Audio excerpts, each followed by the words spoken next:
Hello दोस्तों, नमस्ते, प्रणाम। मैं हूँ उर्मिला रावत। आप सभी का स्वागत है मेरे ब्लॉग में। कैसे हैं आप लोग? उम्मीद करती हूँ आप एकदम स्वस्थ और मस्त तंदुरुस्त होंगे और अपने कामों में व्यस्त होंगे। तो आज श्रीनगर गढ़वाल में LUCC धरना प्रदर्शन का है 99वें दिन पूरे हो चुके हैं और धरना स्थल है पीपल चौरी के पास। और यहाँ आज जो धरना प्रदर्शन में आ रखे हैं, मलेथा से आ रखे हैं सारे लोग।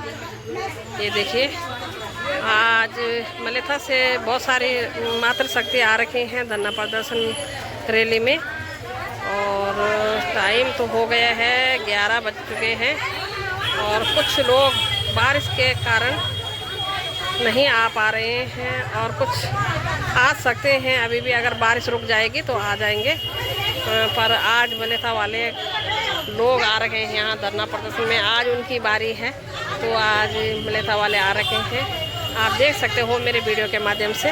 तो दोस्तों ये देखिए, आज बैठने की भी दिक्कत हो रही है और जहाँ पे बैठने का स्थान था वहाँ पे गीला हो रखा है बारिश के कारण। तो आज ज़रा परेशानी हो रही है और आप लोग कमेंट करें, अच्छे कमेंट करें ताकि इनका हौसला बना रहे। तो चलिए आगे दिखाती हूँ मैं आपको।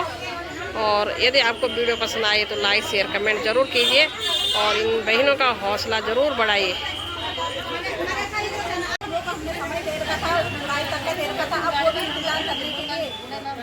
तैयार नहीं है, वो भी अब घरों में आके परेशान करने बैठ गए हैं। तो मुख्यमंत्री जी से मेरा नम्र निवेदन है कि आपने जो हमसे वादा किया था कि मैं महिलाओं के हितों में कुछ करना चाहता हूँ, महिलाएं बहुत परेशान हो रही हैं, तो उनसे निवेदन करूँगी कि 11 जुलाई को 1 महीना हो जाएगा, तो 11 जुलाई से पहले या तो कुछ इसमें ठोस कदम उठाएं या कोई अल्टीमेट जारी करें, जिससे हमें ये पता चल जाए कि हाँ हमारा भुगतान होने वाला है।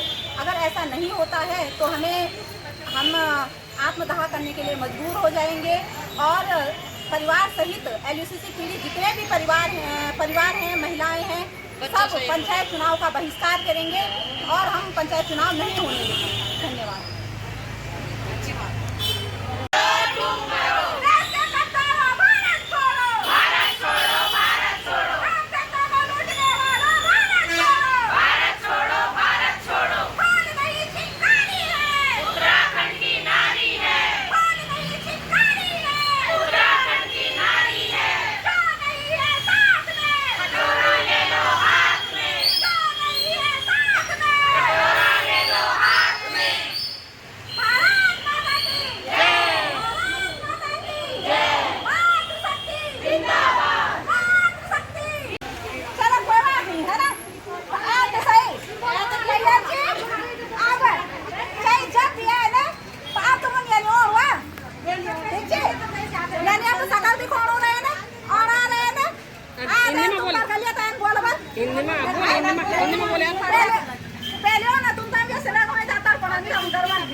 तो जो भी है, चलो गुस्सा भी, हम गुस्सा करने वाली या कोई करने वाली बात है नहीं है ना।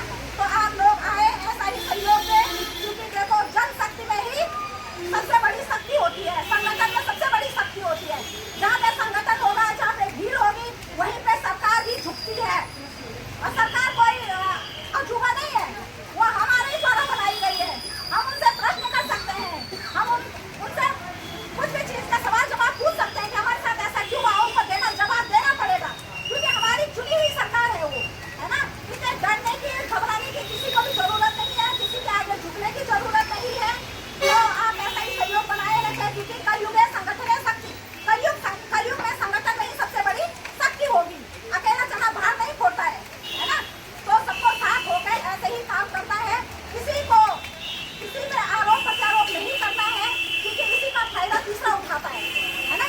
आज हमारी ये लड़ाई 80% तक की हमने लड़ाई लड़ दी है। इसमें हमें मुख्यमंत्री जी से भी मिलने गए थे, उन्होंने भी हमें आश्वासन दिया, उन्होंने भी हमें बताया कि इतने काम करना चाहते हैं, है ना। जो हमारे जिले के मुख्य नागरिक हैं श्री धन सिंह रावत जी, उनके जो शब्द हमने सुने तो हमें बहुत बुरा लगा, बहुत आहत हुए, क्योंकि हमने पार्टियों में झंडे बोके उनके हर महोत्सव में, हर उत्सव में हम शामिल हुए, सबसे आगे रहे। उन्होंने मातृशक्ति नारी शक्ति को हमेशा बढ़ावा दिया, रक्षाबंधन में राखी बंधवाई। लेकिन दुर्भाग्य देखो, उन्होंने ही मुख्यमंत्री को, जब यहाँ पे 18 अप्रैल को मुख्यमंत्री जी आए थे HMD में, तो उन्होंने हमसे खुद कहा कि मैं आपसे मिलना चाह रहा था, मैं आपके घटनास्थल में आपको मिलने आना चाहता था, लेकिन मुझे धन सिंह रावत जी ने बोला कि हमारे राज्य का मामला नहीं है ना। लेकिन इस बात का भी अफसोस हुआ कि मुख्यमंत्री जी होके, है ना, हमारे उत्तराखंड के मुख्य नागरिक होके उन्होंने उनकी बात पर विश्वास कैसे कर दिया। हमें तो सबने मना किया था कि देखो हमारी पार्टी को जिताओ, किसी ने कहा कांग्रेस को वोट दो, किसी ने कहा कुल्हाड़ी को भेज दो, किसी ने कहा वोट दो, लेकिन हमने तो उस टाइम में कुछ नहीं देखा। हमने फिर भी क्या देखा, केवल कमल का फूल देखा और हमने उनको जिताया। ठीक उसी प्रकार जिस समय हमने अपने दायित्व निभाए और उनका मुख्य पद पर आसीन किया, उसी प्रकार उस समय उन्होंने किसी की बात का सुनकर हम मातृशक्ति को उनको मिलने आना चाहिए था, हमारे दुख दर्द को समझना चाहिए था। शायद आज हम इतने बार रोडों में ना बैठना पड़ता, अगर उस दिन ये बात यहाँ पे आके आराम से क्या हो जाती, अगर सॉल्व हो जाती, तो हमें इतने रोडों पे बैठने की जरूरत नहीं थी, इतनी लड़ाई लाने की जरूरत नहीं थी। पर अब जो हुआ होने दो। तो धन सिंह रावत जी की इन बातों से मैं बहुत